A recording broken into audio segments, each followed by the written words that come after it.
Guys, welcome back to my channel and welcome back to my Old School April wrap-up series, which we're on week 2 and 3 because I'm a bad member of the Blue Barracudas and I did not do my my wrap-up last time.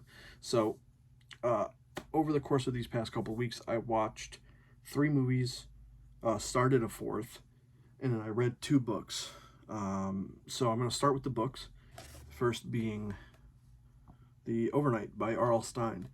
I wasn't super into this at the beginning. It didn't really grab me off the go, and but once the inciting incident happens, this thing takes off like a shot. It just keeps going and it doesn't stop. And the finale of this actually had me gasping. Like I was actually really into it. The big twist is you can see it from a mile away. If you have any concept of how these stories go, and I think I'm starting to kind of grasp it at this point.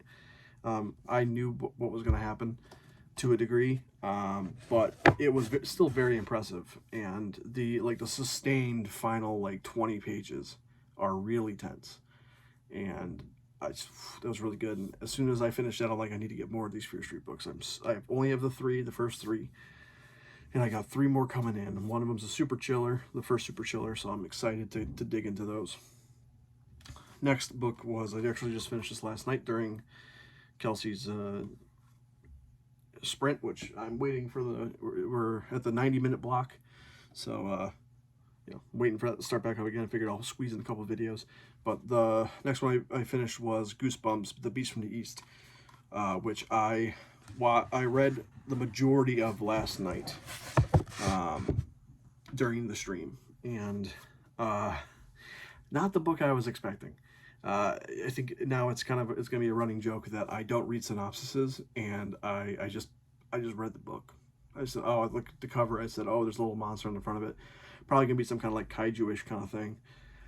No, not at all. This is a very different book than I was expecting, but I was pleasantly surprised. I felt less scared during this than anything else. Like I've only read, this is only my second Goosebumps book, let's be real. But the first one I found a bit more like spooky, whereas this one's a bit more like fast-paced, kind of like action, because the back half, as soon as the kids get to where they're going, it becomes a long chase sequence, and it's really tense. Not the beasts I don't find scary, but I think the concept of the story is really fun, which I was not expecting it to work out the way it did. However, the final page made me gasp because of the way it ends. It's actually legitimately shocking to me.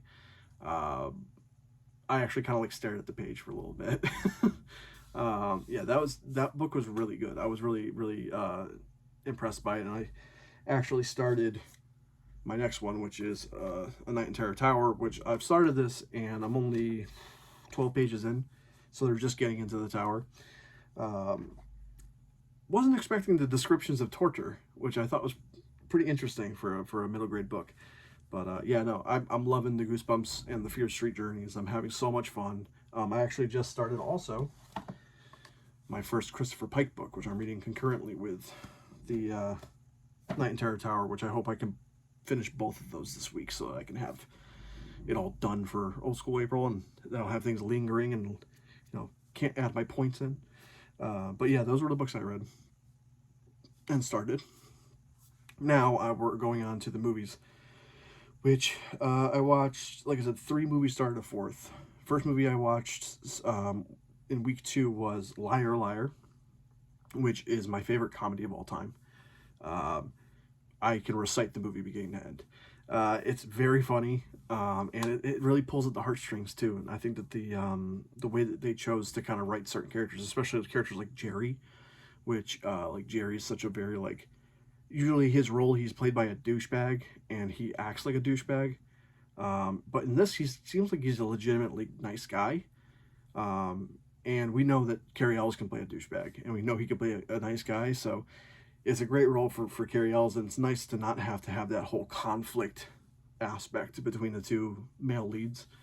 But shit, it's such a funny movie.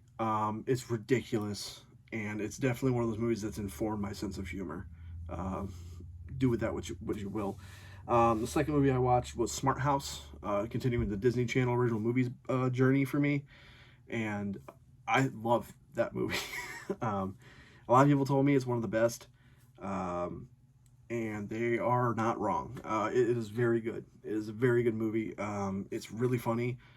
It's got some great emotional aspects to it that I found very engrossing and relatable in some ways. I'll just leave it at that. All the acting is good. Like the kids are so much fun. The single dad, is really funny. And I just like everybody in this movie. I thought this was such a good time, and some of it is actually kind of scarily like realistic, especially nowadays. But yeah, I thought that Smart House was fucking really good. I was really really happy with it.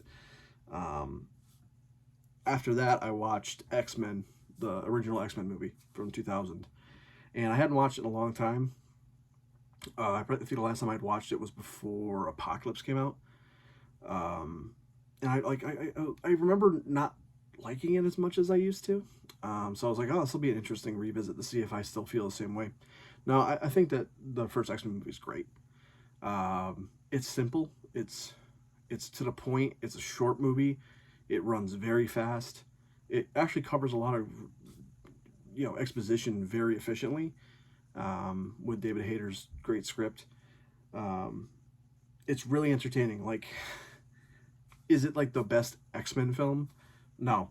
There's some really there's some choices that they made in this movie that I thought were kind of maybe I wouldn't have done that as an adaptation, but hey, I didn't write it.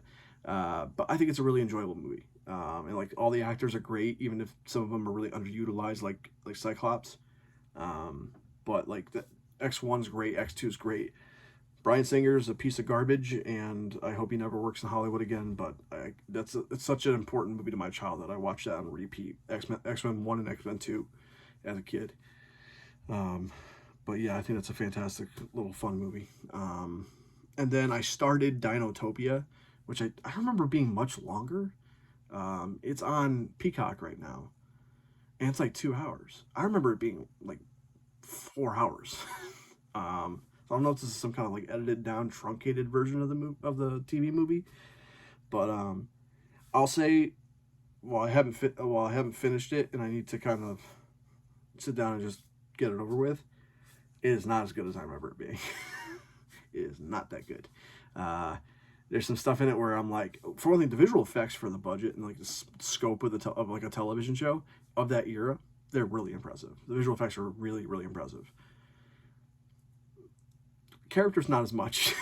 I think that the it's kind of weird that at the beginning of the movie they're sorry, spoilers for Dinotopia if you've never seen it, but their dad seemingly dies in a plane crash, and they seem very quickly not affected by it.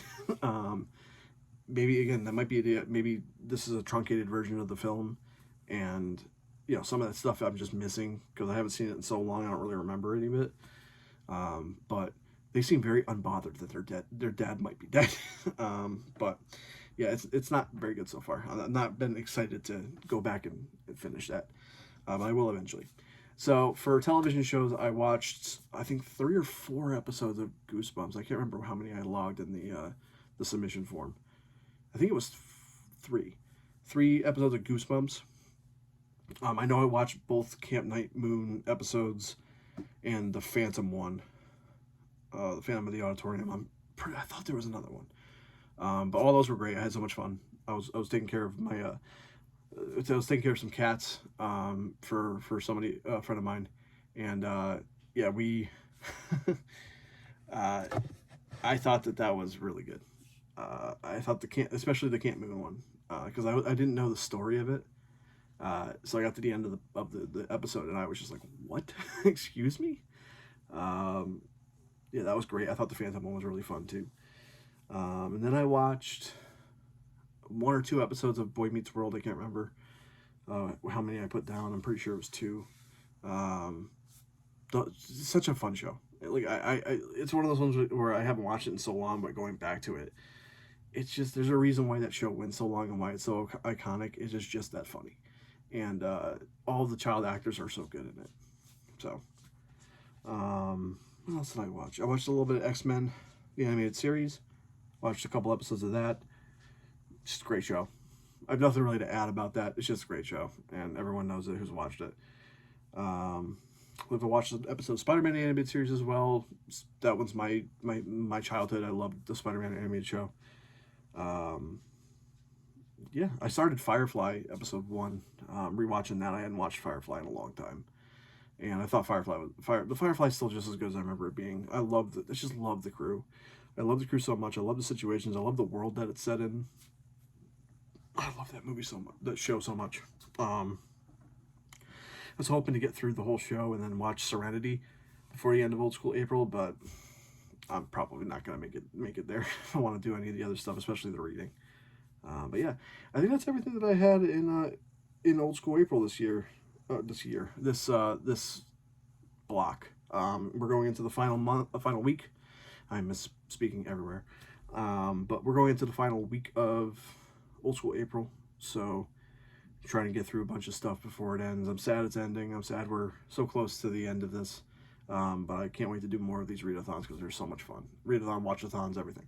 These are so much fun. So I hope you guys are having a good day, and I hope that you guys, if you're participating in Old School April, are having a good Old School April.